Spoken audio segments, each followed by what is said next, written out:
বেশ অনেকটা দিন আগের কথা। দিনটা ছিল 2000 সালের 25শে সেপ্টেম্বর। মেরিচেল আপাটান নামের 11 বছর বয়সী এক দুরন্ত মেয়ে ফিলিপাইনের জাম্বানগা গ্রামে বাস করত। পানির তেমন সুব্যবস্থা ছিল না তাদের গ্রামে। প্রতিদিন দূরের ঝর্ণা থেকে পানি আনতে হতো সবাইকে। প্রতিদিনের মতো মেরিচেল তার চাচার সাথে পানি আনতে যাচ্ছিল। পথে হঠাৎ 4 জন লোক তাদের ঘিরে ধরল। মেরি লোকগুলোকে চিনতে পারল। এরা সবাই ছিল তাদের প্রতিবেশী। 4 জনের হাতেই ধারালো ছুরি। মেরির চাচাকে তারা প্রথমে মাটিতে ফেলে দিল। এরপর সেই ছুরি দিয়ে আঘাত করতে থাকল। কিছুক্ষণ পর চাচার দেহ মাটিতে নিথর হয়ে পড়ে থাকল। ঘটনার আকস্মিকতায় মেরি বাকরুদ্ধ হয়ে গেল। সে বলতে লাগল, দয়া করে আমাকে মেরো না। কিন্তু তার কথা কেউ শুনল না। মেরির ঘাড় ও হাতের কবজিতে ছুরি দিয়ে আঘাত বসালো। সেও তৎক্ষণাৎ মাটিতে লুটিয়ে পড়ল এবং জ্ঞান হারালো। যখন তার জ্ঞান ফিরল, সে দেখল যে চারদিকে শুধু রক্ত আর রক্ত। তার 2 কবজিও সোজা করতে পারছিল না সে। মেরি প্রচণ্ড ভয় পেয়ে কাঁদতে থাকল। অনেক কষ্ট করে ধীরে ধীরে উঠে দাঁড়িয়ে সে বাড়ির দিকে দৌড়াতে লাগল।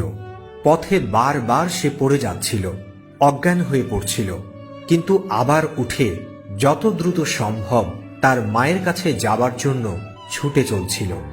বাড়ির সামনে এসে সে তার মাকে একবার ডেকেই অজ্ঞান হয়ে পড়ে গেল। মেয়ের এই অবস্থা দেখে মা ভয়ে কেঁদে উঠল। তাকে কম্বলে জড়িয়ে হাসপাতালের দিকে ছুটতে লাগল। হাসপাতালও ছিল সেখান থেকে প্রায় 12 কিলোমিটার দূরের হাঁটা পথ। প্রায় 4 ঘন্টা পর তারা হাসপাতালে পৌঁছালো।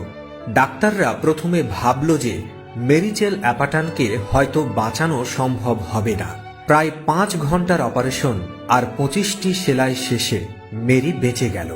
কিন্তু তার হাতের কবজি দুটো কেটে ফেলতে হলো। দুর্ভাগ্য এখানেই শেষ হলো না। তারা যখন বাড়িতে গেল, দেখতে পেল যে তাদের সেই শত্রুরা বাড়িটি আগুন দিয়ে পুড়িয়ে দিয়েছে। অপারেশনের পর হাসপাতালেও প্রায় 50,000 টাকা দেনা হয়ে গেছে। অ্যান্টোনিও লেডেসমা নামের এক দূর সম্পর্কের আত্মীয় সাহায্যের হাত বাড়িয়েছিলেন সে সময়।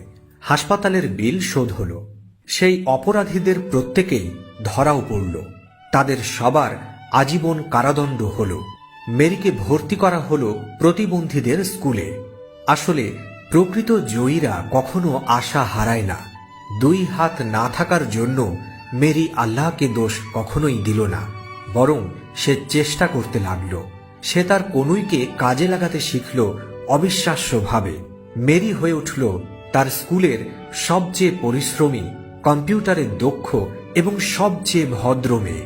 2008 সালে সে হোটেল এবং রেস্টুরেন্ট ম্যানেজমেন্টে তার গ্র্যাজুয়েশন কমপ্লিট করল।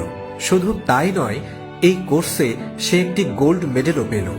2011 সালে সে একজন শেফ হিসেবে তার পড়াশুনো শেষ করল।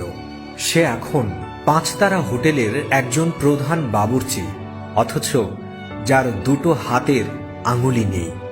মেরিচেল অ্যাপাটান তার স্বপ্নকে ছোঁয়ার পথে কোনো কিছুই বাধা হয়ে দাঁড়াতে দেয়নি।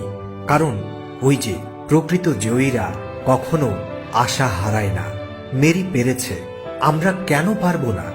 যারা এই মুহূর্তে ভিডিওটি দেখছেন, তাদের নিশ্চয়ই এই মুহূর্তে এক বুক সাহস আর অনুপ্রেরণা অবশ্যই যোগাবে এই মেরিচেল অ্যাপাটান।